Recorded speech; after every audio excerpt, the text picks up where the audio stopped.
right? Well, my name is Kim, and I've been living here in the Atlanta area for 16 years. Life was really great in Atlanta at first, but unfortunately I had a little accident, and now I can't do the things or work like I used to, so I became homeless. I've been out here on the streets for the last year and a half. But living close to the King Center, I realized that there's still a lot of people that do care and are humane in this world. My take on this place around here is that it sends off an aura in our community. People are very proud and always happy when they go in there. Well, some people do stereotype, as usual. There are people who think that you're the worst thing on the planet, but I've come this far by faith and my belief in God. And to be quite honest, being out here, I've had the opportunity to find myself as well as a way out. My name is Stevie Rainwater. I was born here. I'm from here. I'm born at Grady Hospital. And I originally lived in Southwest Atlanta. And then we moved to Decatur. And I have 2 children. I've been married twice. But I just fell on hard times. I've been in different programs. It's just been, like very difficult to keep motivated, as far as trying to stay focused. It's about trying to live the way you're supposed to live. You know what I mean? Yeah. So I stay depressed. My name is Tracy Kane Edwards. I am originally from Chicago, Joliet/Chicago, Illinois. And I initially came to Atlanta because I attended Spelman College. And you, okay? And and I stayed because of the diversity in Atlanta. It's one of the easier cities to become involved politically with people like John Lewis and with the mayor's office, and coming from Spelman, Dr. Lomax is one of my professors. He ran for the mayor at that time, so we worked a lot on his campaigns. I come from a very political family, so diversity is concerned as far as what could affect Atlanta to make Atlanta better. I think that we need to do a lot better with this homeless situation. I think that is a really big situation that's plaguing Atlanta right now, and that we can do something better than what we're doing to help out in that situation. The reason why a lot of black people moved to Atlanta is because this was known as the second chocolate city. Washington, D.C. was the first, but this was definitely the second.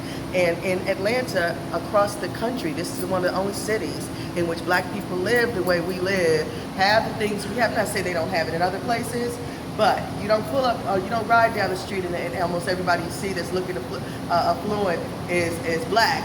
Okay, opposed to if you're in California, I've been every place, a lot of places, and you don't see what you see here.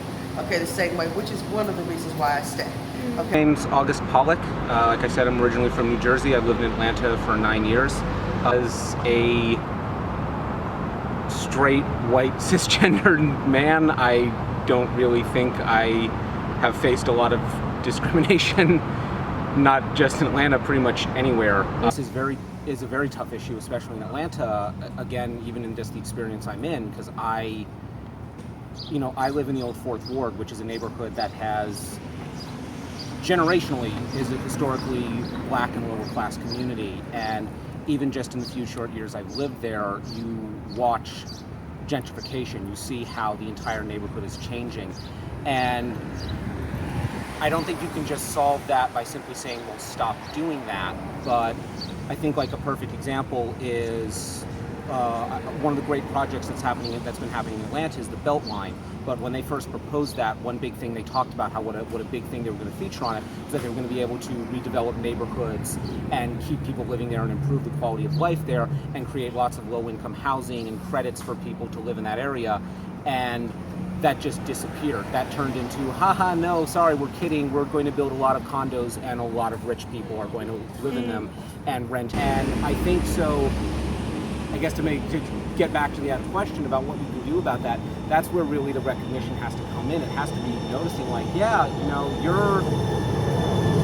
you're closing down a community shelter. You're shutting down a homeless shelter because if they're saying it's a blight on the community and you just want to build high-priced housing there.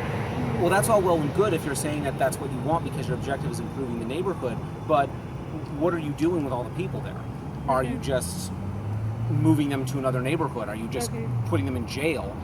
And that's the community involvement that has to happen. There has to be more awareness about like, no, this is still the community, and they're, you know, these are still people. Yeah. They're still human beings, and you know, I don't know what to do to tell people that you should care about other people.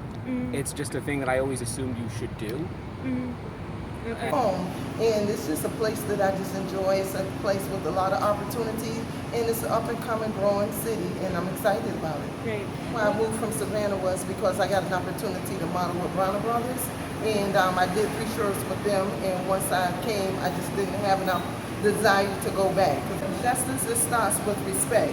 And I think until we get to the point where we start respecting each other and not basing everything on color or basing everything on what happened in the past, we can move forward. But we're never going to move forward if we don't start with respecting each other. And it has nothing to do with color. It just has everything to do with respect. I don't think at this point in time that anyone can help me with this issue besides what I have been doing already. A lot of people do give. A lot of people say evil things, but the most of it all, I'm just glad that we have some humane hearts left out here. Ask them to help the homeless, help, you know, give them more, trying to find the word I'm looking for, give them more, like, things they can work with, you know, help them instead of, you know, they push the homeless away. You know, they don't help the homeless. They look down on the homeless people. You know, instead of helping the homeless people, they look down on the homeless people. You know, they treat the homeless people like they're nothing. You know, so I would ask them to help the homeless instead of trying to, you know, look down on the homeless. Okay. You know, I mean, we're human. You know, just going through hard times.